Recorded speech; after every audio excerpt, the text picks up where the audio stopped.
सर्वविद्या स्वरूपं शरणं प्रणमामि। मनस्वी जतिराजाय विवेकानन्दसूरये सच्चित्सुखस्वरूपाय स्वामितापोहाय ठाकुर स्वामीजी এবং স্বামী জীবানন্দ মহারাজকে প্রণাম জানিয়ে আমি মহারাজের জীবন খুব সংক্ষিপ্ত আলোচনা করছি। যোগানন্দ মহারাজ ছোটবেলার নাম ছিল যোগীন্দ্রনাথ রায়চৌধুরী। 1861 খ্রিস্টাব্দে মার্চ মাসে জন্মগ্রহণ করেন। এই সামনে দক্ষিণেশ্বর, এখানে জন্মগ্রহণ করেন।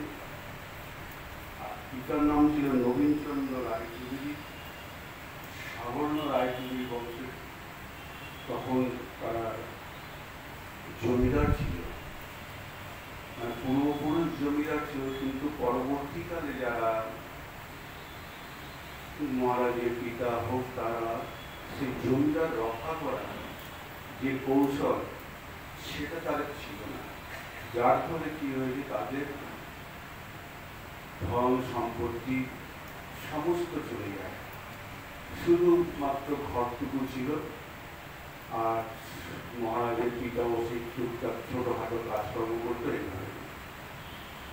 তো ছোটবেলায় যখন উনি আগরপাড়া মিশনারি স্কুলে ভর্তি হয়, তারপরে যখন নিজে খেলাধুলা করে, যখন আশেপাশে বন্ধু বান্ধবের সাথে খেলাধুলা করে, তখন থেকে তার মনের মধ্যে একটা চিন্তা হয় যে যাদের সঙ্গে আমি খেলছি, যে বন্ধু বান্ধব, তাদের সঙ্গে তারা কিন্তু আমার আপনজন নয়।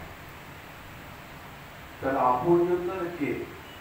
তখন তুমি নিজে ছোট, তখন 5 বছর 6 বছর বয়স, তখন ভাবছে যে উপরে যে তারা আছে, সেই তারার দেশে আছে, সেখানে আমার আপনজন আছে, এরা আমার আপনজন নয়। এইরকম সব কথাবার্তা উনি নিজে মাঝে মাঝেই বলতেন, এবং নিজে মাঝে মাঝে এইসব জিনিস চিন্তা করতেন। মা বাবা তাদেরকে বলতো, তুমি এরকম বড় বড় কথাবার্তা বলার কি দরকার আছে। বাবা খুব ধার্মিক ছিল, বাবা রোজ সন্ধ্যার আর্নি করত, এই সমস্ত গুণ ছিল। ছেলে যখন পড়াশোনা করছে, মাঝে মাঝে তার যেহেতু দক্ষিণেশ্বর কালীবাড়ি তখন পাশেই, মাঝে মধ্যে আসা যাওয়া করত। এরপরে যখন নাকি তার পরীক্ষা, স্কুলের পরীক্ষা শেষ হলো, তারপরে প্রবেশিক্ষা পরীক্ষা শুরু হবে, সেই সময় আবার একটু সময় যখন পেল, তখন মাঝে মধ্যে আবার আসতে শুরু করলো। একদিন দক্ষিণেশ্বর যখন এসছেন, তখন দেখছি একটা বাগানের মধ্যে একজন লোক, মানে মালিক, ফুল তুলছে মন্দিরের জন্য। তখন যোগীন মহারাজ গিয়ে তখন বললো যে আমাকে একটা ফুল দাও তো। মালিককে বললো, মালিক তখন একটা ফুল দিল, দিয়ে মালিক তখন ফুল নিয়ে মন্দিরের দিকে চলে গেল, আর যোগীন মহারাজ চলে গেল গঙ্গার দিকে। যোগীন মহারাজ মালিকে দেখেছে, মালিকও যোগীন মহারাজকে দেখেছে, কিন্তু কারোর সঙ্গে কোনো কথাবার্তা হলো না। তারপরে কিছুদিন পর আবার পরীক্ষা তখন প্রায় শেষের দিকে, প্রবেশিক্ষা পরীক্ষা শেষের দিকে, একটু বড় হয়েছে, নিজে নিজে যাওয়া আসা করছে। দক্ষিণেশ্বরে আবার এসছে, এসে ঘুরছে, মা ভবতারিণী মন্দির প্রণাম করলো, তারপরে শিব মন্দির আছে সেখানে প্রণাম করলো, করে আবার বাগানের দিকে, সুন্দর বাগান হয়েছে, ফুল বাগান, সেখানে ঘুরতে গেছে। তখন দেখছে যে অনেক চটি জুতো সব রয়েছে। তখন ভাবলো কি ব্যাপার, এখানে এত চটি জুতো, নিশ্চয়ই তাহলে মানুষ আছে এখানে। তখন উঁকি মেরে দেখলো যে অনেক মানুষ ভিতরে বসে আছে, একজন একটু বয়স্ক মতন, সে কি বলছে। তারপরে বলতো ঠিক আছে, সামনে গিয়ে দেখি। তো সামনে গিয়ে দেখলো যে যাকে আমি মালি ভেবেছিলাম, যে মালি বলে একটা ফুল চাইলাম, সেই মালি দেখছি ওখানে বসে খুব বক্তৃতা করছে, আর সকলে খুব সুন্দরভাবে শুনছে। তখন নিজের মনে একটুখানি দ্বিধা আসলো, তাই তো আমি তো ভুল করলাম, ওনাকে মালি ভাবলাম, উনি তো বেশি খুব পণ্ডিত ব্যক্তি, তাহলে শুনি তো উনি কি বলছে। তারপরে তো নিজের যে ঠাকুরের যে ঘর আছে, ঘরের বাইরে দাঁড়িয়ে দাঁড়িয়ে আড়াল থেকে শুনতে লাগলো যে কি বলছে। তখন দেখলো যে ঠাকুর ধর্ম সম্বন্ধে কথাবার্তা বলছে। কিছুক্ষণ পর সকলে উঠে চলে গেল, যারা দূর থেকে এসে সব চলে গেল, আবার যারা মন্দিরে যাবে তারাও চলে গেল। ভিতরে একজন ছিল, তাদেরকে একজনকে বললো, ঠাকুর দেখো তো বাইরে কেউ আসে কিনা, তাকে ভিতরে আসতে বল। বাইরে কিন্তু কেউ ছিল না, শুধু একমাত্র ওই যোগীন মহারাজ ছিল। তখন যোগীন মহারাজকে বলি বাইরে গিয়ে ডেকে নিয়ে আসলো, ডেকে নিয়ে এসে ভিতরে বসতে বলি। তারপর যারা একজন দুজন ছিল তারাও চলে গেল। ঠাকুর তখন তার কাছে গিয়ে পাশে গিয়ে বসলো। পাশে গিয়ে বসে বসে ঠাকুর তখন তাকে বলছে, তোমার নাম কি? বলছে যোগীন্দ্রনাথ রায়চৌধুরী। বাবার নাম কি? নবীনচন্দ্র রায়চৌধুরী। তুমি নবীনচন্দ্র রায়চৌধুরী, তুমি তো দক্ষিণেশ্বর না? বলছে হ্যাঁ, আমি দক্ষিণেশ্বর থেকে পাশে। বলছে তোমাদের বাড়িতে তো আমি অনেক আগে যেতাম, তোমার বাবা তারপরে তার আত্মীয় স্বজনেরা তোমার আমাকে খুব যত্ন করতো, তোমাদের বাড়িতে বিভিন্ন আলোচনা হতো, কীর্তন হতো, এইসব পাঠ আমি শুনতে যেতাম, কিন্তু আমাকে তখন তারা যত্নও করতো। মাঝে মাঝে আমি তোমাদের বাড়িতে পোশাক পেয়েও আসতাম। তখন বলছে তোমাদের খুব জমিদারি ছিল, আমি খুব জমিদারি ছিল, এখন তো সেরকম নেই। তখন তোমাদের খুব দম্ভ ছিল, অনেক জায়গা জমি ছিল, আধিপত্য তোমাদের ছিল, অনেক কিছু ছিল। তখন এইসব কথা যোগীন মহারাজ শোনার পরে তখন যোগীন মহারাজ বলছে, আমি আসছি, আমার দেরি হয়ে যাচ্ছে। বলছে ঠিক আছে, তুমি ভালো বংশে জন্মগ্রহণ করেছো, তুমি মাঝে মাঝে আসবে। এই যেরকম সকল বলে ভালো বংশে জন্মগ্রহণ করেছে, মাঝে মাঝে আসবে, এইখান থেকে এখানে তো সব চলে আসবে, যখন প্রয়োজন হয় তখনই চলে আসবে। তারপরে যোগীন মহারাজ চলে গেল। তারপরে আবার একদিন পর আবার আসছে। এদিকে পরীক্ষা প্রায় শেষ হয়ে গেল, প্রবেশ শিক্ষা পরীক্ষা শেষ হয়ে গেল, মাঝে মধ্যেই তখন আসা যাওয়া করছে। এদিকে আসা যাওয়া করছে, কিন্তু বাড়িতে কাউকে বলছে না। যোগীন মহারাজ বাড়িতে মা বাবা কাউকে বলেন যে আমি এরকম দক্ষিণেশ্বরে যাচ্ছি, প্রতিদিন বিকালবেলা যাচ্ছি, কখনো দুপুরবেলা যাচ্ছি, কখনো দুপুরবেলায় গিয়ে ঠাকুরের সঙ্গে প্রসাদ পাচ্ছি, এইসব মনে নেই। তারপরে বন্ধু আছে, যারা বন্ধু বান্ধব আছে তাদেরকেও কিছু বলছে না। এবং যারা নাকি দক্ষিণেশ্বরের মন্দিরে যারা কাজকর্ম করে, খাজানজি, তারপরে ঠাকুরের কাছে যারা যুবক আসছে, তাদেরকেও তারাও জানে না যে ঠাকুরের কাছে যোগীন মহারাজ যাচ্ছে। কারণ কি না, যোগীন মহারাজ ছিল জমিদারের ছেলে, আর ঠাকুর ছিল অশিক্ষিত। তারপর বেশভূষা ঠিক নেই, খাওয়া দাওয়া ঠিক নেই, বিভিন্ন লোক জাত পাত তার ঠিক নেই, তার যাত্রার সঙ্গে তার বসে কাটছে, যাত্রার সঙ্গে কথাবার্তা বলছে, তার বেশভূষার একটা কাপড় পরে আছে, তারপর ঠিক নেই। এইসব লজ্জার জন্য সে কাউকে বলল না। ইতিমধ্যে কিছুদিন পর মা বাবা জানতে পারল যে ও দক্ষিণেশ্বরে যাচ্ছে প্রতিদিন। তারপরে একদিন মা বাবা তখন বলছে, কি রে তুই কোথায় যাচ্ছিস প্রতিদিন? বলি তো দক্ষিণেশ্বরে যাচ্ছি। দক্ষিণেশ্বর কোথায় যাচ্ছি? না, ওখানে রামকৃষ্ণদেব বলেছেন ব্রাহ্মণ আছে, পূজারী ব্রাহ্মণ, তার কাছে যাই। লোক আছে। মা বাবা কিন্তু তার কোনো উত্তর দিল না, ভালো খারাপ কোনোটাই কিছু বললো না। কিন্তু বন্ধুরা তখন জানতে পারলো, বন্ধুরা তখন তাকে বললো যে কি ব্যাপার, তুই তার কাছে যাচ্ছিস? সে মাথা খারাপ লোক, তার কোনো ঠিক ঠিক নেই, তার বেশভূষা ঠিক নেই, তারপরে কাপড় টাপড় পরে কখনো ভুলে যায়, তুই তার কাছে যাচ্ছিস? তুই একটা জমিদারের ছেলে। তারপরে এইসব কথাবার্তা তখন বন্ধুদের সঙ্গে বন্ধুদের সঙ্গে কথাবার্তা তার বন্ধ হয়ে গেল। তারপরে খাজানজি থেকে আরম্ভ করে আস্তে আস্তে যারা নাকি যুবক ভক্ত, গৃহী ভক্ত, রামবাবু থেকে আরম্ভ করে সকলে আস্তে আস্তে জানতে পারলো যে যোগীন বলে একটা ছেলে আসছে।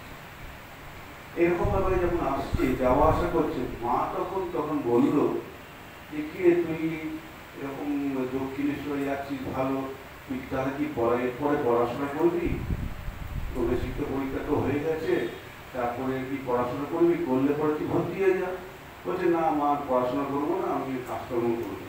যে কাজকর্ম করিস তাহলে তো দেখা সাক্ষাৎ কর, এদিকে কলকাতা যাওয়া আসা কর, কোথায় কোথায় কাজ পাওয়া যায় কিনা। তারপরে যোগীন মহারাজ মাঝে মাঝে বেরিয়ে দেখতে লাগলো কোথায় কাজকর্ম পাওয়া যায় কিনা। দেখলো যে সেরকম কাজকর্ম পাওয়া যাচ্ছে না, কিন্তু ঠাকুরের কাছে রোজ যাওয়া আসা করতে শুরু করলো। তারপরে একদিন আবার মা একদিন বললো, কে তুই, তোকে যে বললাম কাজকর্ম করবি, তাহলে তুই যে তাহলে দেখ এদিক ওদিক করে। দেখলাম মা কাজকর্ম পাওয়া যাচ্ছে। তুই তাহলে একটা কাজ কর, কানপুরে তোর মেশো থাকে, ওখানে মেশো থাকে, ভালো কাজকর্ম করে, তার জানাশোনা আছে, উনি অনেকদিন আছে, তুই তার কানপুরে যা। ঠিক আছে, তাহলে তুমি যখন বলছো। আর যোগীন মহারাজ মাতৃভক্ত করছে, মাকে মাকে মা যা বলবে, মা যা করতে বলবে ঠিক সেরকম কি করবে। মা যখন বলছো ঠিক আছে মা, আমি তাহলে কানপুরে যাচ্ছি। তারপরে কানপুরে গেল, গিয়ে মেসো মশাইয়ের সঙ্গে কথাবার্তা বললো, মেসো মশাইয়ের কাছে জায়গা থাকা জায়গা টাকা সব ব্যবস্থা করে দিল। করে মেসো মশাই বললো তুমি তাহলে অফিস টফিসগুলো ঘুরে দেখো কোথায় কোথায় কাজকর্ম পাওয়া যায় কিনা। সেগুলো দেখলো যে কয়েকদিন দেখলো, একদিন দুদিন, এক মাস দেড় মাস গেল, কিন্তু কাজকর্ম কিছু পাওয়া যাচ্ছে না। তার নিজের মতন মনের মতন কাজ, নানা রকম কাজ পাচ্ছে, কিন্তু নিজের মনের মতন যে কাজ সেই কাজ আর পাচ্ছে না। তারপরে সে কি করলো, ঘরে বসে নানা রকম আধ্যাত্মিক জগতের বই, তারপরে আঙ্গিক জপ, আঙ্গিক করা, এইসব করতে লাগলো চুপচাপ করে। বাইরে কেউ আসছে না, আর সেও কখনো বাইরে যাচ্ছে না, কোনো বন্ধু বান্ধব নেই, এরকম চুপচাপ থাকছে। এদিকে মেসোমশাই ভাবছে কি ব্যাপার, ছেলেটা কিরকম, এরকম অল্প যুবক ছেলে, পড়াশোনা শিক্ষিত ছেলে, সে কোথায় আশেপাশে ঘুরে বেড়াবে, তাদের বন্ধু বান্ধব হবে, নানা রকম এইভাবে গান বাজনাতে যোগ দেবে, সে তো কোনো কিছুতে দিচ্ছে না, সে ঘর থেকেই বেরোচ্ছে না। আর ঘরের মধ্যেও কাউকে ডেকে নিয়েছে বন্ধু বান্ধব, তাদের সঙ্গে কথাবার্তা বলবে, সেই সবও কিছু নেই, এরকম ছেলে। তখন বললো যে তার জিনিসটা দেখতে হবে। তো তখন মেসমশাই তখন ভালো করে দেখলো, তাকে দেখলো যে না, এ তো আধ্যাত্মিক জগতে, এ তো ধর্মপরায়ণ ছেলে, এই ঘরের মধ্যে বসে আহ্নিক করছে, টিউশন আহ্নিক করছে, জব করছে, ধ্যান করছে, বই পড়ছে, আর তো কিছু করছে না।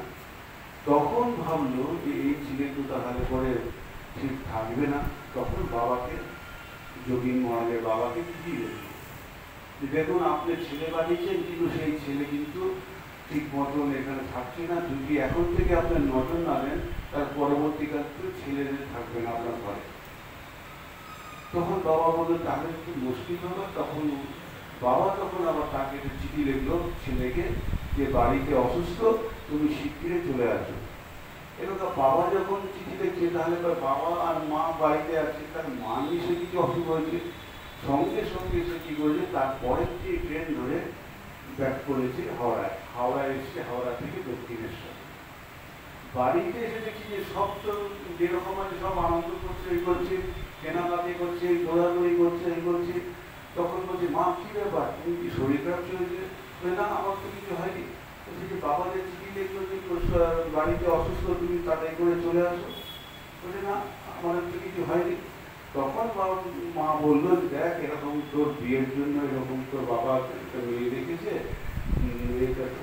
তোর বাবা খুব হয়েছে, দেখে সন্তুষ্ট হয়েছে, তাদেরকে কথাও দিয়েছে যে তোর বিয়ের জন্য কথাও দিয়ে দিয়েছে।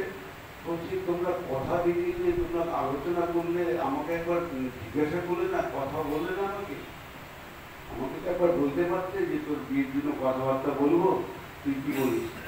তখন মাকে বলল মা দেখো, আমি বিয়ে এখন করবো না, তথা তুই পড়াশোনা করবি না, তুই কাজ করবি না। বলছে না আমি কাজকর্ম দেখছি, কিন্তু আমি এখন বিয়ে করবো না। তখন বলছে ঠিক আছে, তুই তোর বাবাকে কি বল তাহলে বুঝিয়ে। তারপরে বাবার কাছে গেল, বাবাকে বললো বাবা এরকম ব্যাপার, তুমি নাকি এরকম। বলছে হ্যাঁ আমি কথা দিয়ে দিয়েছি, আর 3 দিন বাকি আছে, তো বিয়ে আমি তো মেয়ে দেখেছি, আমি কন্যা পক্ষ দেখেছি, আমি কন্যা পক্ষে কথাও দিয়েছি, এবং আমার দেখে খুব সন্তুষ্ট হয়েছি, আমার ভালো লেগেছে। বলে তুমি কথা দিয়ে দিলে, আমাকে তুমি একবার বললে না। বলে তোমাকে কি বলবো, তোমাকে আমরা খাওয়া দাওয়া করে বড় করেছি, ওই করেছি, তুমি আমাদের সন্তান, তোমাকে আমার বলতে হবে নাকি? তোমার কাছে অনুমতি নিতে হবে? এইসব বাবা খুব ধমক দিল না, যেরকম কি বলবো সেরকম কি বলবে। বিয়ে আমি কথা দিয়েছি কন্যা পক্ষকে যে বিয়ে হবে, বিয়ে হবে। তখন বলছে না বাবা আমি বিয়ে করবো না। বলে তোমার এটা কি শেষ কথা? বলছে হ্যাঁ বাবা আমার শেষ কথা। তুমি আমার কথা শুনে রাখো, তোমার আমি মুখ দেখবো না, তোমার সঙ্গে আমার কোনো সম্পর্ক নেই, তুমি আমার ঘরে ঢুকবে না, বেরিয়ে যাও ঘর থেকে। ও তখন ছেলে যোগীন মহারাজ তখন ঘর থেকে বেরিয়ে গেল। বেরিয়ে গেলে মা তখন ছুটে এসছে। মা তখন যোগীন মহারাজকে বলছে কি যোগীন কি হলো?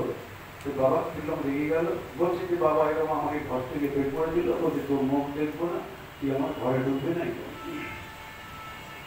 বলছে তুই তাহলে কি বলেছিস? বলছে না আমি বিয়ে করবো না বলেছি। বলছে দেখ তোর বাবা যখন বলছে একটু ভেবে চিন্তে দেখা ভালো। আচ্ছা তোর বাবার সঙ্গে আমি কথাবার্তা বলছি। তারপরে আবার বাবার কাছে গেছে যে কি ব্যাপার, কি ছেলে কিরকম বকলে গেল, তো আমাদেরই ছেলে।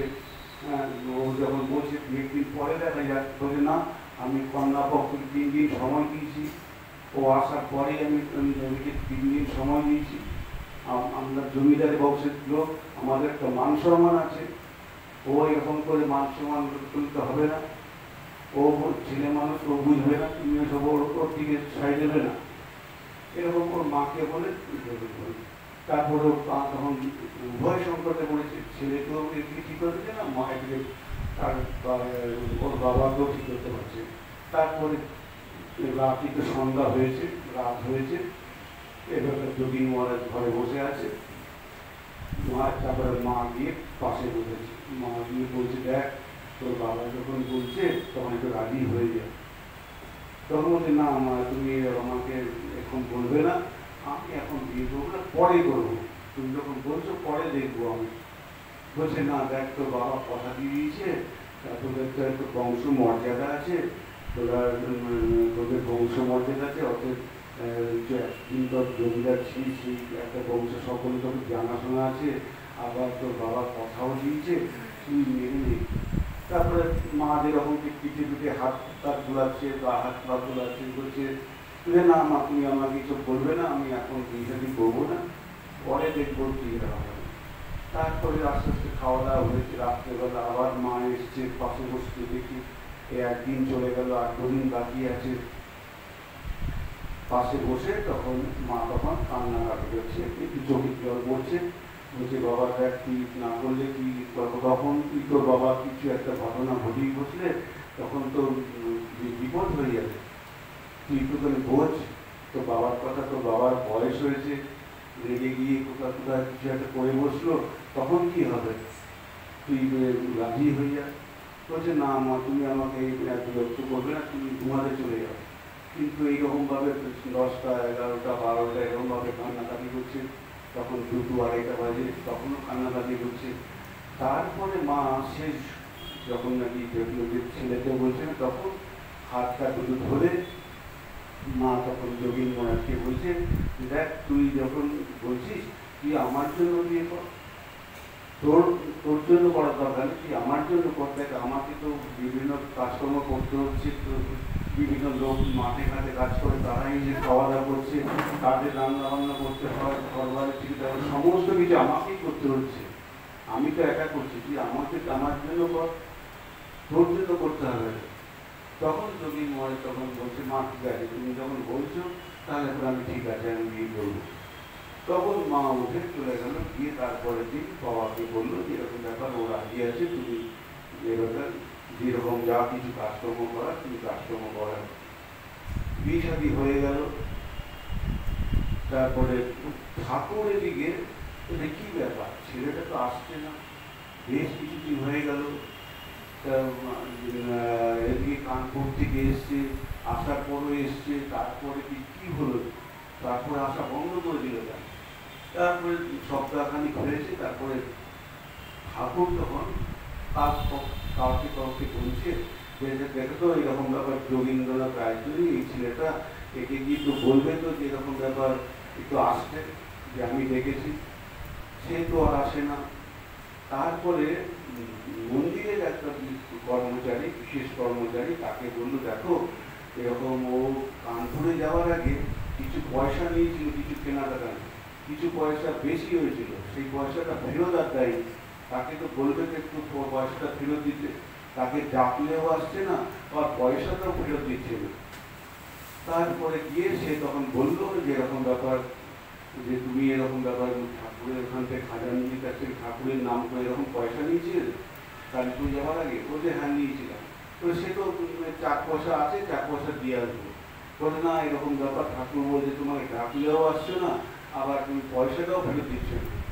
বলছে না আমরা গরিব হতে পারি, কিন্তু আমাদের মান মর্যাদা আছে, আমরা জমিদার বংশের ছেলে, আমাদের মান মর্যাদা আছে। ঠাকুর এরকম বললো, আমি আজকে গিয়ে ঠাকুরকে দিয়ে আসবো।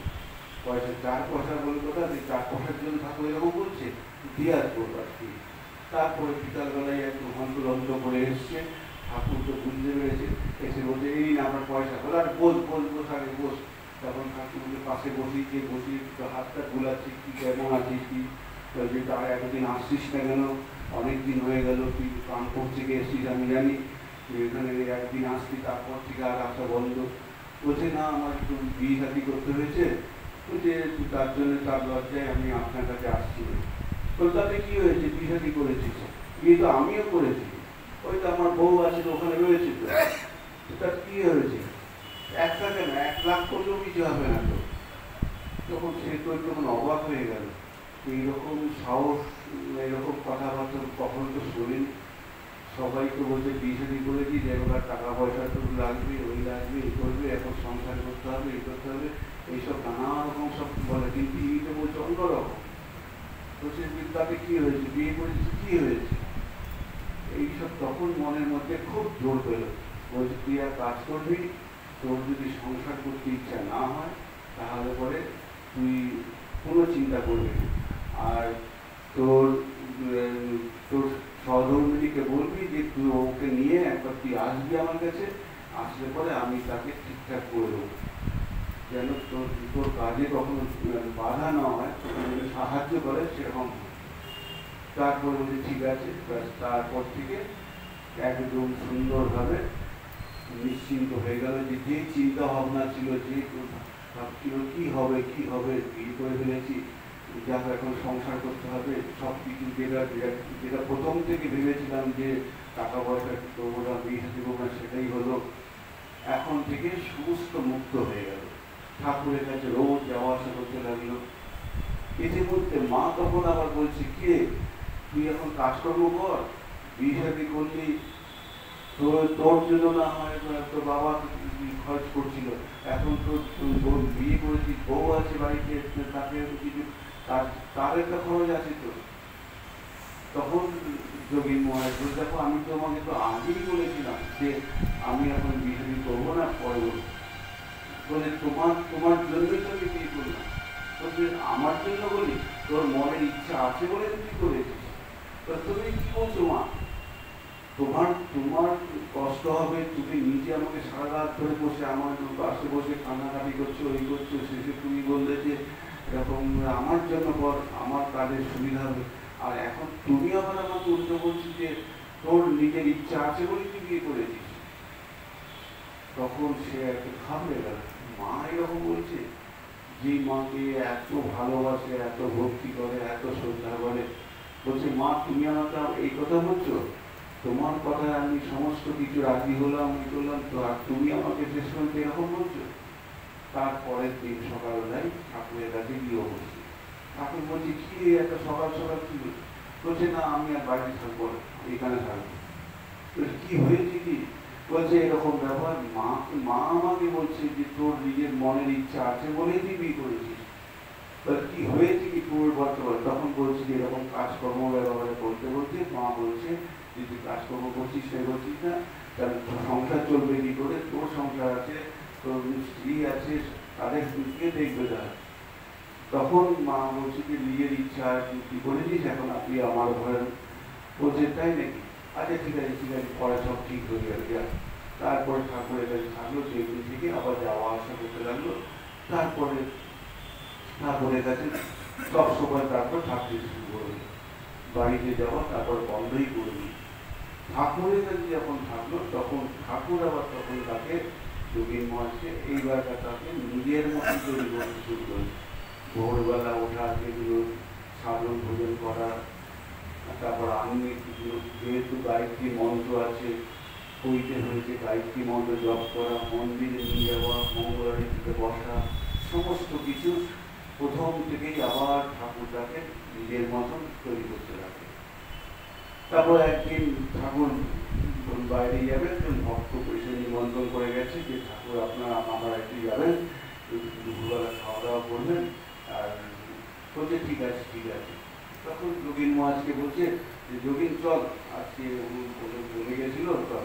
বলছে আমি খাওয়া দাওয়া আমি করতে পারবো না, বাইরে আমি কখনো কারো বাড়িতে খাওয়া দাওয়া করবো না, পেঁয়াজ রসুন টসুন দেবে, ওই দেবে, আমি কিছু খাবো না।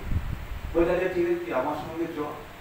তারপরে ঠাকুরের সঙ্গে গেল, কিন্তু উনি খেলো না খাবার শুরু। তারপর আসার সময় তখন বলরামবাবুর বাড়িতে এসে তখন বলরামবাবুকে বলছে বুঝলে এই ছেলেটি এরকম খায়নি সারাদিন, আমার সঙ্গে ছিল, একটু ভালো দেখো তো, তুমি একটু খাবার দাবার ব্যবস্থা করে থাকো। বলরামবাবুর স্ত্রী বলরামবাবুর সঙ্গে সঙ্গে দৌড়াদৌড়ি করে ওকে খাওয়া দাওয়া করলো, নিশ্চিন্তে খাওয়া দাওয়া করে দুজনে তখন আবার মন্দিরের দিকে দক্ষিণেশ্বরের দিকে চলে আসে। মানে খাওয়া দাওয়ার প্রতি এত রীতি ছিল যে না বাইরে কিছু খাবে না। আবার ঠাকুরও চাইতো যে ওর ভাব তখন আমি মানে কোনো যেন ক্ষতি না হয়, ভাব যেন কোনো অসুবিধা না হয়, সে ভাবকে যেন ঠিক রাখে, সেটা ঠাকুর সবসময় চাইছে। তারপর একদিন ঘরে বসে আছে, একটা আরশোলা ঠাকুরের যে বাক্স ছিল সেই বাক্স থেকে বেরিয়ে আরশোলা একটা বেরিয়ে যাচ্ছে। তখন বোঝাই যোগীন্দ্র আরশোলাটা নিয়ে তো বাইরে নিয়ে মেরে ফেলে। তখন যোগীন মনে বাইরে নিয়ে গিয়ে ছেড়ে দিতে তখন যোগীন তাড়াতাড়ি করে এসে ভিতরে আবার এসে ঠাকুরের পাশে বসছে। বলে কি মেরে ফেলেছিস তো? বলছে না, এটা বাইরে নিয়ে গিয়ে ছেড়ে দিলাম, আবার প্রাণী হত্যা করবো না, তোকে যে আমি বললাম মেরে ফেলতে। বলছে সবসময় ভাবি যেই কাজের কথাটা বলা হবে সেটা সবসময় ভাবি করতে হবে, তোকে বলা হয়েছে সেটা তুই করবি। বলছে আচ্ছা ঠিক আছে। তারপরে একদিন কিছুদিন পর আপনার রান্নাঘরে যে কড়াইটা একটুখানি ফেটে গেছে। তখন ঠাকুর তখন ভাবলো যে তুই তো এখানে থাকছিস, তুই দক্ষিণেশ্বরে থাকিস, তুই একটা জায়গাটা ভালো দেখে একটা কড়াই কিনে নিয়ে আয়, তোদের রান্না টান্না হয়, সেটা কড়াইটা ফেটে গেছে। তারপরে গেছে গিয়ে তখন একটা কড়াই, তার সঙ্গে ধর্ম কথাবার্তা বলতে বলতে সে দোকানদার তখন তাকে একটা কড়াই দিয়েছে, সে কড়াই নিয়ে চলে এসেছে। নিয়ে আসার পর তখন যখন মার কাছে নিয়ে গেছে, মা তখন জল দিয়ে বসেছে, দেখছে ফাটা মানে ফাটা জিনিস নিয়ে এসছে, সে জল পড়ছে টপ টপ করে। তখন আবার সঙ্গে সঙ্গে আবার ফেরত নিয়ে এসছে, লাঠি তখন ছুটে এসছে। ঠাকুর এরকম যোগীন মা এরকম নিয়ে গেছিল, কড়াইটা ফাটা কড়াই নিয়ে এসছি কিনে। ওটা তাই দেখি যোগীনকে যোগী বলছি তুই কড়াই কিনে নিয়ে আসবি, তুই এসব দেখে নিয়ে আসবি না? তখন বলছি সাধু হবি তো বোকা হবি নাকি, দেখে নিয়ে আসবি তো? দোকানদার কি তোর কাছে বসে পড়েছে যে তুই তার কাছ থেকে জিনিস কিনবি, তারপরে ভাও যদি দেয় সেটাও নিবি, তুই কড়াইটা নিয়ে আসলি, ফাটা কড়াই নিয়ে আসলি। এইরকম নানা রকম ভাবে যোগীন মহারাজকে শিক্ষা দিতে লাগে। তারপরে কলকাতায় গেছে যোগীন মহারাজ, নৌকায় করে আসছে, নৌকায় করে এসে তখন যখন নৌকায় করে আসছে তখন নৌকাতে যেসব লোক ছিল তাদের মধ্যে কয়েকজন ঠাকুর সম্বন্ধে নানা কথাবার্তা বলছে এর কোনো কাজ নেই, ভালো মন্দ খাচ্ছে, আরাম করছে, আর এরকম অল্প বয়স্ক ছেলের মাথাগুলো খাচ্ছে, তারপরে মাথা ঠিক নেই, এইসব নানা রকম কথাবার্তা বলছে। যোগীন মহারাজ তারপরে ঘরে ঠাকুরের কাছে এসছে, এসে ঠাকুরকে বলছে যে এরকম দেখুন নৌকা দিয়ে যখন আসছিলাম তখন আপনার নামে না এইসব কথা বলছিল। বলে তুই সে কি, তোর গুরুলিঙ্গা বললো তুই কিছু বললি না? আমাদের তো ধর্মে আছে গুরুলিঙ্গা বলে তার প্রতিবাদ করবি না স্থান ত্যাগ করবি, তো কোনোটাই করলি না। তখন যোগীন মহারাজ খুব শান্ত ধীর স্থির ছিল, তাই তো আমি তো বুঝতে পারলাম না। বলছে পর থেকে গুরুলিঙ্গা করে তার প্রতিবাদ করবি, না স্থান ত্যাগ করবি। এইরকম ভাবে যোগী মহারাজকে নানান রকম ভাবে শিক্ষা দিতে লাগলো। একদিন কি হলো, ঠাকুরের একটু বাজারে যে শর্টকট পাওয়া যায় সেইগুলো একটু খাওয়ার ইচ্ছা হলো। তখন ঠাকুর বললো, দেখ এরকম ব্যাপার, বাজারে এরকম যে পাওয়া যায় শর্ট পাওয়া যায় সেগুলো আমি খাবো, যা একটু কিনে নিয়ে আসি, আজকে কিন্তু খাবার সময় খাবো। তখন যোগী মহারাজ দক্ষিণেশ্বরের ছেলে, আচ্ছা ঠিক আছে, তখন চলে গেল।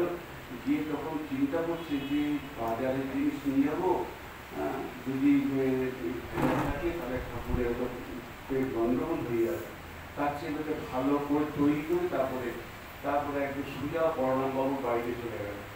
বর্ণামবাবু বাড়িতে গিয়ে বললো যে এরকম ঠাকুরের ছেলেরা আপনি এরকম খাবে, বাজারের জিনিস চেয়েছিল, আমি তখন ভাবলাম যে না নিয়ে বরঞ্চ আপনাদের এখানে এসে বলি, তাই বলছি যে ঠিক করেছে, আমরা করে দিচ্ছি, তুমি বসো, আমরা বলে দিচ্ছি, একটু বিকাল হয়ে যাবে, দুপুরবেলা তুমি আমাদের এখানে খাও, খেয়ে দিয়ে তারপর আমরা খিচটা তৈরি করে তারপর তোমাকে দেবো।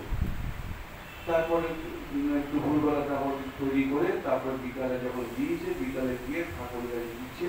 ঠাকুর বললো, কি রে, আমি তো খাবার সময় তোর জন্য অপেক্ষা করছি না, তুই এরকম সময় নিয়ে আসবি, তোকে তো খাবার সময় নিয়ে আসতে বলেছিলাম, তো যে খাবার বাইরে দোকান থেকে কিনবো, তাদের পরিষ্কার পরিচ্ছন্ন নেই, আপনার কথায় কি খেতে গরমিল হয়ে যাবে, যে না, তোকে তো সেরকম বলিনি, তোকে তো বাজার থেকে কিনতে বলেছিলাম, তোকে যেটা বললাম তুই সেটা করলি না, আমি এই জিনিস খাবো না, তুই এটা কাজ কর, তো মাকে দিয়ে মাকে বলবি গোপালের মা সুপার, সেটা যেন গোপালের মা খেলে পরে আমারই খাওয়া হবে। আর উনি খেলেন না, ঠাকুর আর খেলেন না। তখন খুব মনের মধ্যে খুব হলো। তারপর ডাক্তারবাবু এসছে, ঠাকুরকে দেখতে এসছে কিরকম আছে না আছে, দেখে ঠাকুরের পাটা একটু ফুলে গেছে। তখন ডাক্তারবাবু বলছে যে আপনাকে এক কাজ করতে হবে, লেবু, যে লেবু আছে সেই লেবু দুটো করে লেবু রস দিয়ে রোজ খাবেন, কয়েকদিন খেলে পরে আপনার ঠিক হয়ে যাবে। তারপরে তখন সঙ্গে সঙ্গে যোগীনকে বললো, তুই তো এখানে আশেপাশে থাকিস, তুই একটু লেবু গাছ এখানে কোথায় আছে সেখান থেকে দুটো করে লেবু নিয়ে আসতে পারিস কিনা, যদি দাম দিতে হয় তাহলে দাম দিয়ে আসবে, কিন্তু লেবুটা যেন টাটকা হয়। তারপরে বলছে, হ্যাঁ হ্যাঁ, আমাদের আশেপাশে অনেক লেবু গাছ আছে। তারপর একদিন বাড়িতে গিয়ে তাকে বলে দুটো করে লেবু রোজ নিয়ে আসে। একদিন লেবু খেতে গিয়ে ঠাকুর আর লেবু খেলেন না। তখন যোগী মহারাজ কি হলো, আপনি কি লেবুটা খেলেন না? বলছে, না আজকে খেতে পারছি না, কিরকম যেন মনে করছে। তখন যোগী মহারাজ ভাবলো তো কোনো ওষুধ টষুধ দেয়, অনেক সময় স্প্রে করে জীবাণু মারার জন্য, সেই সব হতে পারে। তারপরে গিয়ে সেই লোকটা যে মালিক তাকে বললো যে আপনি যে গাছটা আছে সেই গাছে কি ওষুধ টষুধ দিয়েছেন নাকি? বলছে, না না, সেই গাছ আমাদের নেই, আমি এখন লিজ দিয়ে দিয়েছি, 1 বছরের জন্য সে গাছ লিজ দিয়ে দিয়েছি, আমি আমার এখন মালিকানা নেই, আমি টাকাও পেয়ে গেছি।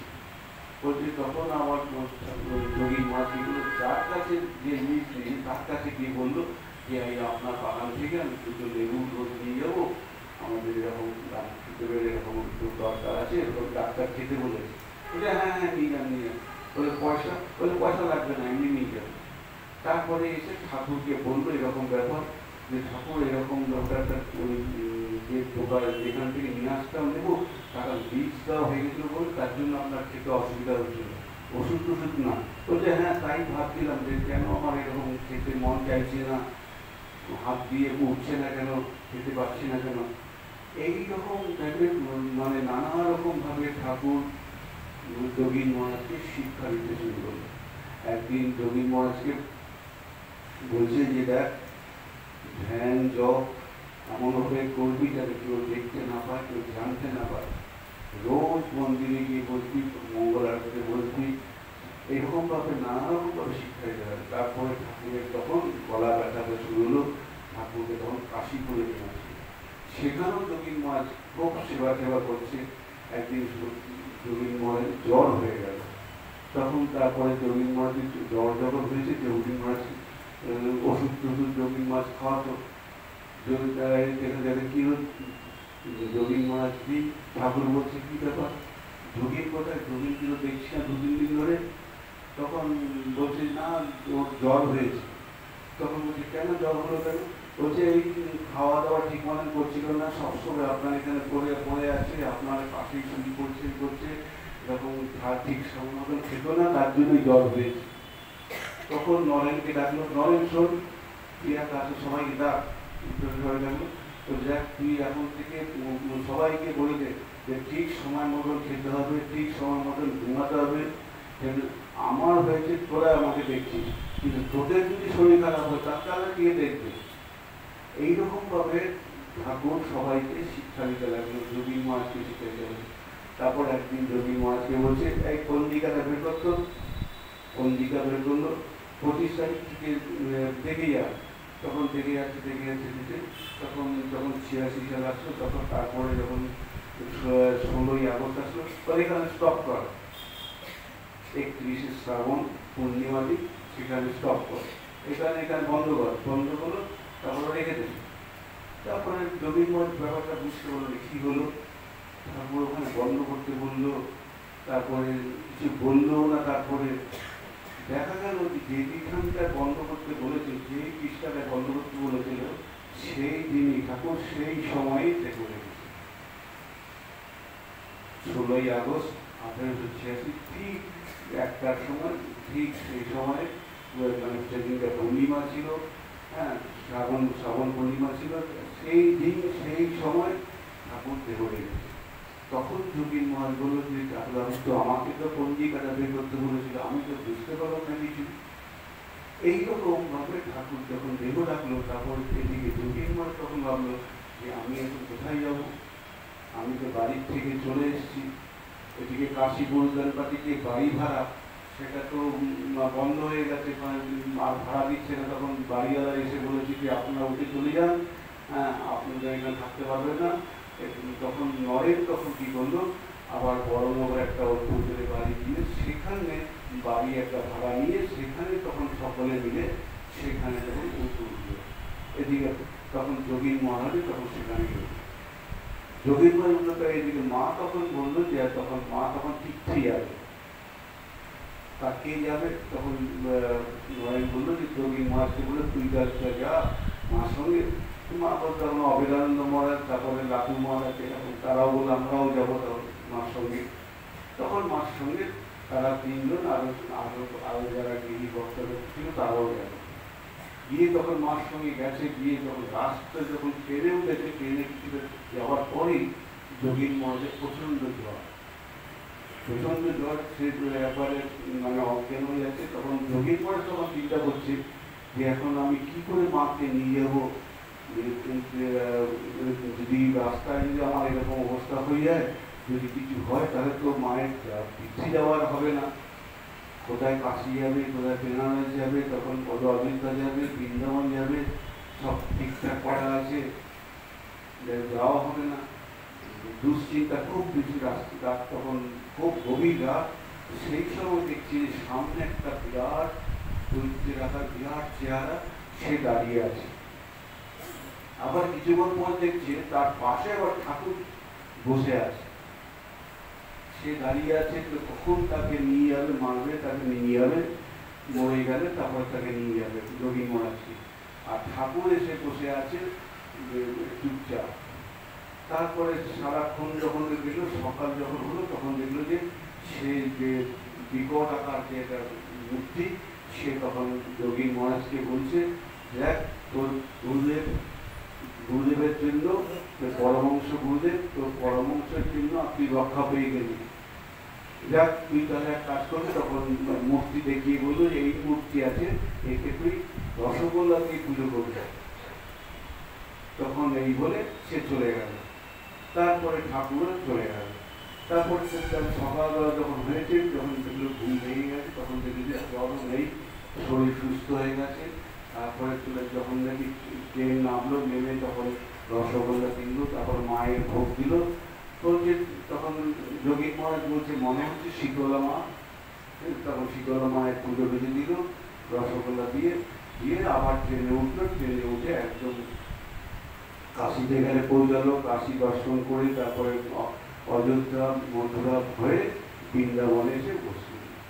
বৃন্দাবনে এসে মা বহুদিন ছিলেন ওখানে, এবং বৃন্দাবনের নিজে মা পায়ে হেঁটে সমস্ত বৃন্দাবন দর্শন করেছেন। বিভিন্ন তীর্থস্থান, বৃন্দাবনে যেসব তীর্থস্থানগুলো আছে গোবর্ধন, সমস্ত মা নিজে পায়ে হেঁটে দর্শন করেছেন এবং তাকে সাহায্য করেছেন যোগীন মা। তারপরে যোগানন্দ মহারাজ ওখানে ছিলেন, কিন্তু অভেদানন্দ মহারাজ এবং লাকি মহারাজ আবার কলকাতায় ফিরে আসে। তার পুরো দায়িত্ব তখন যোগানন্দ মহারাজের উপর পড়ে। এদিকে কি হয়েছে, মা রয়েছে, হঠাৎ দেখছে ঠাকুর এসে স্বপ্নে বলছে যে যোগীন মহারাজকে দীক্ষা দেওয়ার জন্য। তবে যোগীন মহারাজ বারবার বলছি তুমি ওকে দীক্ষা দাও। তখন মা ভাবছি যে হয়তো ঘুমের চোখে দেখছি, স্বপ্ন দেখছি, আমি তো কখনো দীক্ষা টিক্ষা দেইনি। তারপরে যারা নাকি ঠাকুরের কাছে আসে যুবক ভক্ত, তাদের মধ্যে কয়েকজনকে শুধু মা দেখেছে, লাটু মহারাজকে দেখেছে, এইরকম দু একজনকে দেখেছে, তাদের মুখও দেখেনি।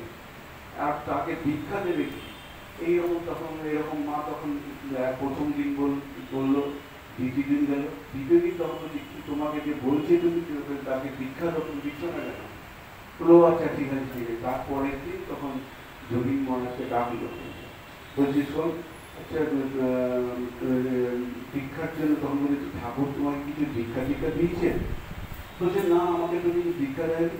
বলছে যে ঠাকুর এরকম বলছিল যে কি একটা যেন বলবে, কিন্তু আমাকে আর কিছু বলে যায়।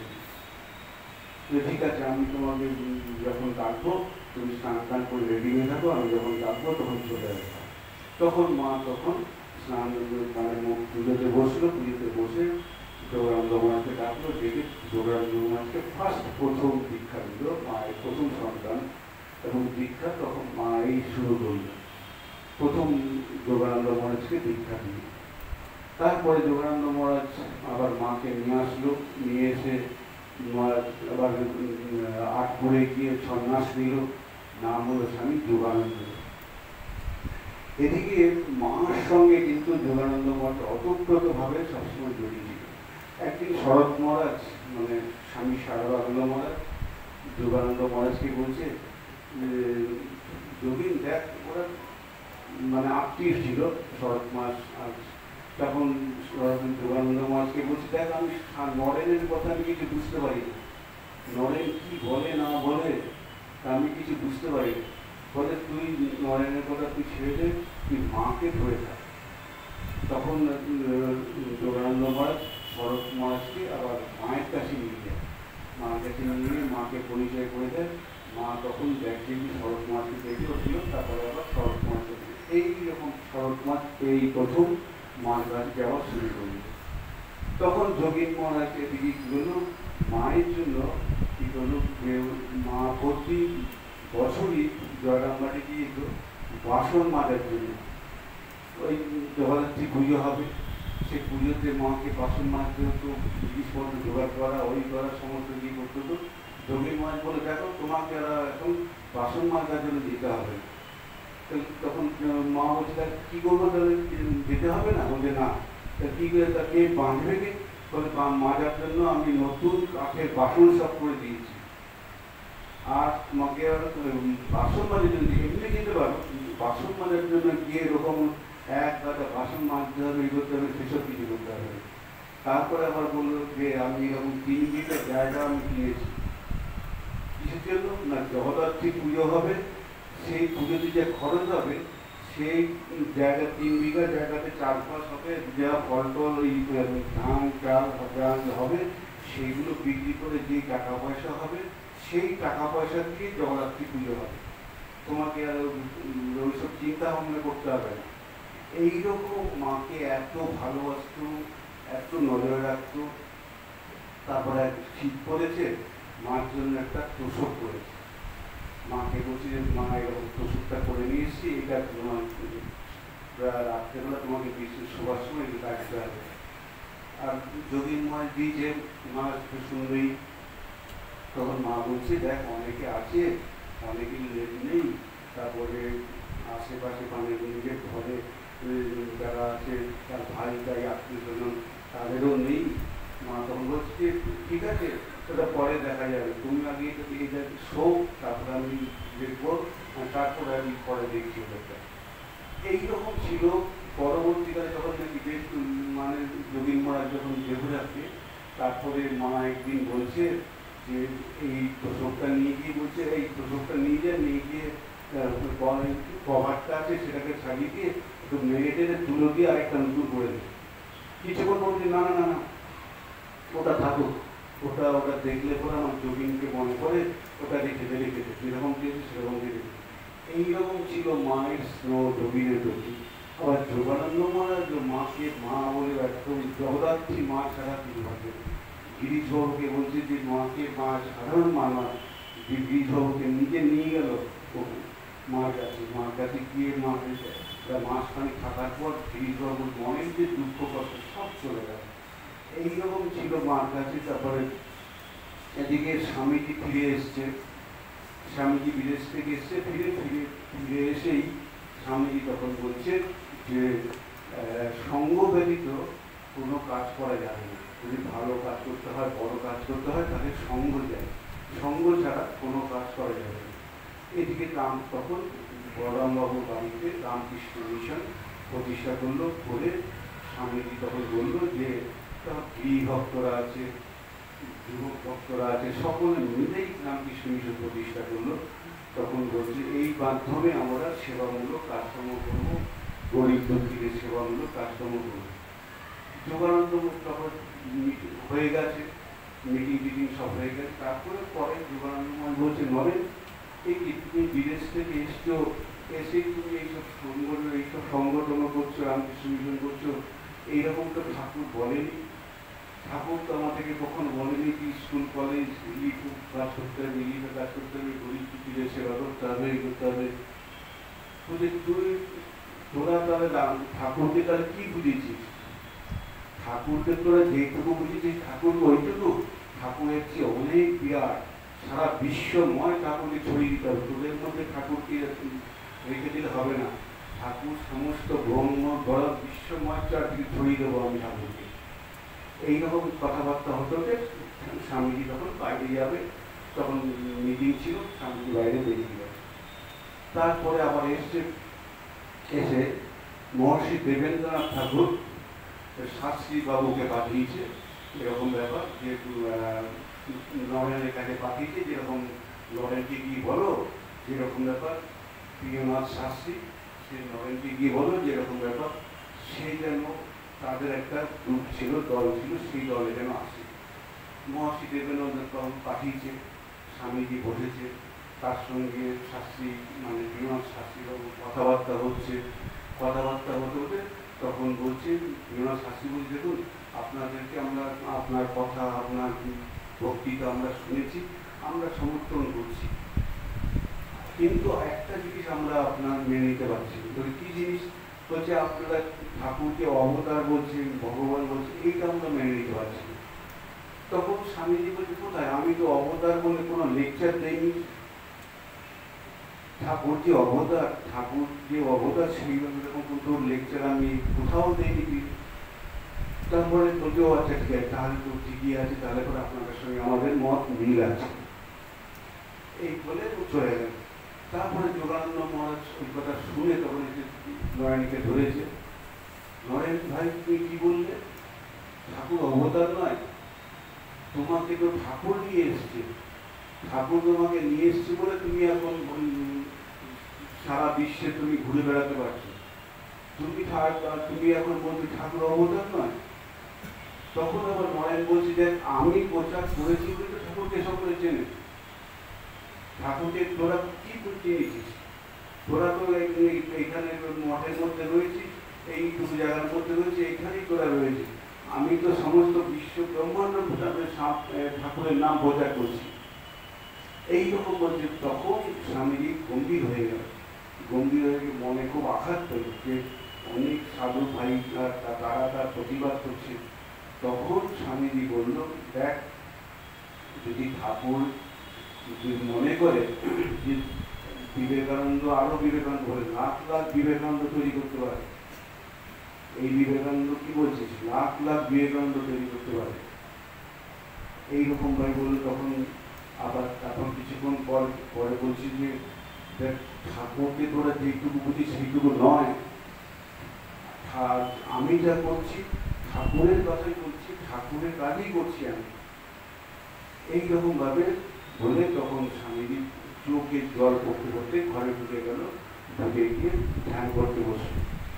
এদিকে যোগী মহারাজ খুব আফসোস করে, তখন বন্ধু সব গুরু ভাইরা সব বসে আছে, রাজা মহারাজ থেকে আরম্ভ করে যোগানন্দ মহারাজ, প্রেমানন্দ বাবুরাম মহারাজ সকলেই বসে আছে। তখন যোগী মহারাজ বলছেন যে দেখো, যে মুনি ঋষিদের মধ্যে যে জ্ঞান ছিল, শঙ্করাচার্যের মধ্যে যে ত্যাগ ছিল, ভক্তের মধ্যে যে দয়া মায়া ছিল, এই সমস্ত গুণগুলো স্বামীজির মধ্যে রয়েছে। স্বামীজি হচ্ছে ব্রহ্মজ্ঞানী পুরুষ, সমস্ত জ্ঞানের সমষ্টি হচ্ছে স্বামী বিবেকানন্দ। আবার স্বামীজি বলছে, মানে যোগী মহারাজকে বলছিল যে তোরা কি বলছিস, কি যে অবতার অবতার বলছিস?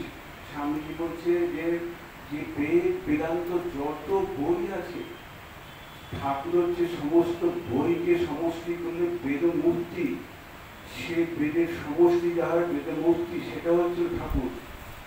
এইরকম কথাবার্তা হয়ে নিজেদের মধ্যে একটা স্বামীজি তারপরে বলছে, দেখ জগা, মানে যোগানন্দ মহারাজকে মাঝে মাঝে জাগ্রত করে দিত, জগা তোরা কি আমাকে কাজ করতে দিবি না? বলছে না না, তোমার কথা না আমরা অনেক কিছু বুঝতে পারি না, তার জন্য একটুখানি হয়, না না আমি তুমি আমাদের যেরকম কি বলবে আমরা সেরকম কি করবো।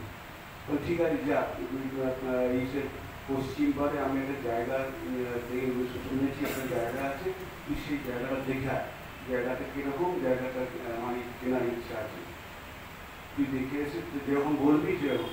তারপরে ঠিক আছে দেখে এসে বলছি না খুব ভালো জায়গা, তুমি একবার দেখে আসো। বলছি যে না আমার দেখার দরকার নেই। তারপরে তিনি যোগানন্দ মহারাজের কথা অনুযায়ী বেলুড়ের ওখানে জায়গাটা রেজিস্ট্রি করা হলো, টাকা জমা দেওয়া হলো, কেনাও হলো। মানে যোগানন্দ মহারাজকে এত ভালোবাসত। তারপরেই যোগানন্দ মহারাজের শরীর খুব খারাপ হলো। যোগানন্দ মহারাজের এত শরীর খারাপ হলো যে একটু যাওয়া আসা করা, আতাগোড়াতে যে ঠাকুরের যে উৎসব দক্ষিণেশ্বরে হতো, পরপর 3 বার এই যোগানন্দ মহারাজ বেরিয়ে পড়েছে।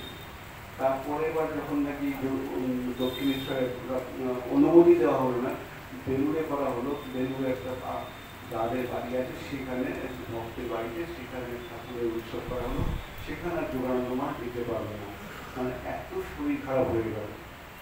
তারপরে স্বামীজি যোগানন্দ মহারাজকে নিয়ে হিমালয়ে গেল।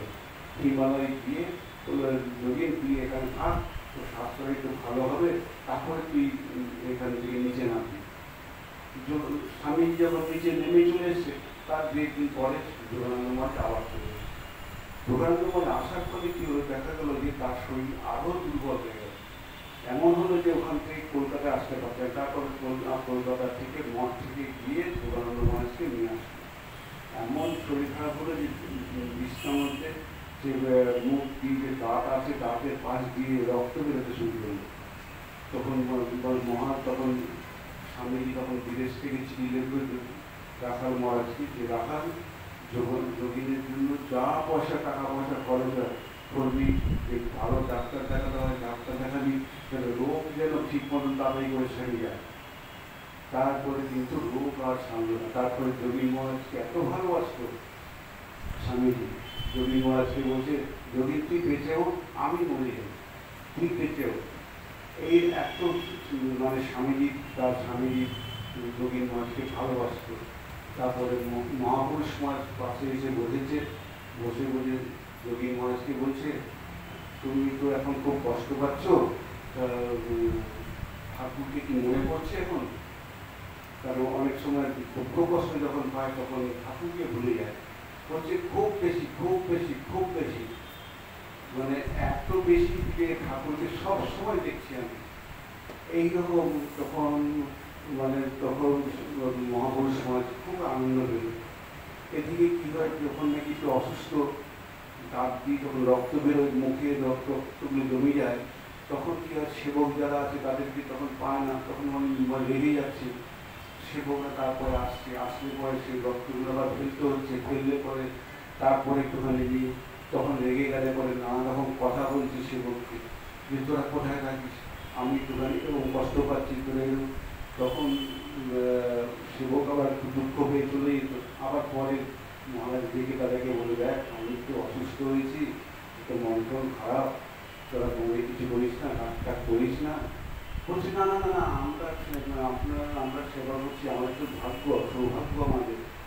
এইরকম করে মহারাজের অবস্থা খুবই আস্তে আস্তে খারাপের দিকে গেল। তারপরে এমন হলো যে আর বাঁচার সম্ভাবনা খুব কম। তখন মা কি করলো, মহারাজের বাবা মাকে ডেকে নিয়ে আসলো। মা সারদা তখন বাবা মার কাছে নিয়ে আসলো, নিয়ে এসে দুরানন্দ মার শুয়ে আছে, মা বাবা এসছে। তখন মা বলছে, যদি তুমি তোখানে ওদেরকে, মা বাবা এসছে, তুমি তো আশীর্বাদ করো তাদেরকে, কিছু বলো, তাদের সঙ্গে কথাবার্তা বলো। বলছে তখন মা তুমি আবার শেষ করে এগুলো নিয়ে আসলে, এদেরকে নিয়ে আসলে। বলছে না, একটুখানি এদের সঙ্গে কথাবার্তা বলো তোমার মা বাবা। তারপরে যোগী মাছ কথাবার্তা বললো, তোমরা ভালোভাবে থাকো, তোমাদের মঙ্গল হোক, ঠাকুর তোমাদের মঙ্গল করুক, এরকম বললো। বলে মা বাবা চলে গেল। তারপরে মা কি করলো, তার স্ত্রীকে নিয়ে আসলো। ফার্স্টে মা এসছে, এসে দাঁড়িয়ে আছে যোগীন্দ্র। তখন মাকে দেখে প্রণাম করছে, দুহাত তুলে তখন প্রণাম করি। মা তখন বলছে, তার স্ত্রীকে থেকে টেনে নিয়ে আসছে, নিয়ে এসে সামনে তাকে দিয়েছে। তখন যোগীর মা দিকে ঘাবড়ে গেছে, বলছে কী ব্যাপার। তখন মা তখন এসে সামনে এসে দাঁড়িয়েছে, বলছি যে মা কী করলে, আমি এখন শেষ সময়, এখন আমি চলে যাচ্ছি, তুমি আমার স্ত্রীকে নিয়ে আসবে, স্ত্রী থাকতে এখন সেবা নিতে হবে। বলছি না না না, তা নিতে হবে না, তুমি স্ত্রীর সঙ্গে একটু কথাবার্তা বল, আর হচ্ছে একটু আশীর্বাদ করো, তুমি তাকে একটু আশীর্বাদ করো, তার সঙ্গে একটু কথাবার্তা বলো, শেষ সময় তোমাদের দেখতে এসছে। তখন মায়ের কথা বলছে, মা তখন মহারাজ বলছে যে মা আমি এইসব পারবো না, এইসব তুমি দেখবে, তুমি ওদেরকে দেখবে, পরিষ্কার যে মায়ের উপর দায়িত্ব, সেটা মা তুমি দেখবে, আমি এইসব পারবো না। তখন মা আবার তার স্ত্রীকে নিয়ে চলে যায়। শেষের দিন তখন একবারে শেষের দিন চলে আসলো, 1899 খ্রিস্টাব্দে 28শে মে, একবারে শেষ অবস্থা। কথাবার্তা মহারাজের বন্ধ হয়ে গেল। তখন মহারাজকে তারপরে পাশে বসে তখন মহারাজ শেষ নিঃশ্বাস ত্যাগ করলো। ত্যাগ করার সময় মহারাজ একদম নিশ্চিন্তে যেন ঘুমাচ্ছে। মহারাজের জীবন এত সুন্দর জীবন, আর এত তাড়াতাড়ি চলে যাবে যে কেউ সেটা আশা করেনি। মা তখন বললো যে একটা ইট খসে পড়লো, রামকৃষ্ণ মিশনে একটা ইট খসে পড়লো। স্বামীজি বলল যে রামকৃষ্ণ মিশনের যে দরগা আছে, সেই দরগার একটা খসে পড়লো। এইরকমভাবে আস্তে আস্তে সব চলতে যাবে। এইরকমভাবে সকলে সব বলতে লাগলো। আর তারপরে মহারাজকে নিয়ে চলে গেল। মহারাজের শেষ নিঃশ্বাস ত্যাগ করার পর যে মহারাজের যে চিন্তা ভাবনা, যে সেবা মায়ের প্রতি, একমাত্র শরৎ মাস, তারপরে শরৎ মাস করেছে। আর মা নিজেই বলছে যে আমার ভার বহন করতে পারে কে, একমাত্র শরৎ আর যোগানন্দ মহারাজ করেছেন, আর হচ্ছে শরৎ মহারাজ। তাই ঠাকুর মা স্বামীজির কাছে প্রার্থনা, সকলে মায়া স্বামীজি মহারাজের কাছে, যোগানন্দ মহারাজের কাছে আমাদের প্রার্থনা, আমাদেরকে আশীর্বাদ করুন মহারাজ, আমরা যেন ভালোভাবে ঠিক ভালো পথে থাকতে পারি, ঠাকুরের নাম করতে পারি, শান্তিতে আনন্দে থাকতে পারি। এই প্রার্থনা করে আমি আমার বক্তব্য শেষ করছি। সকলকে ধন্যবাদ।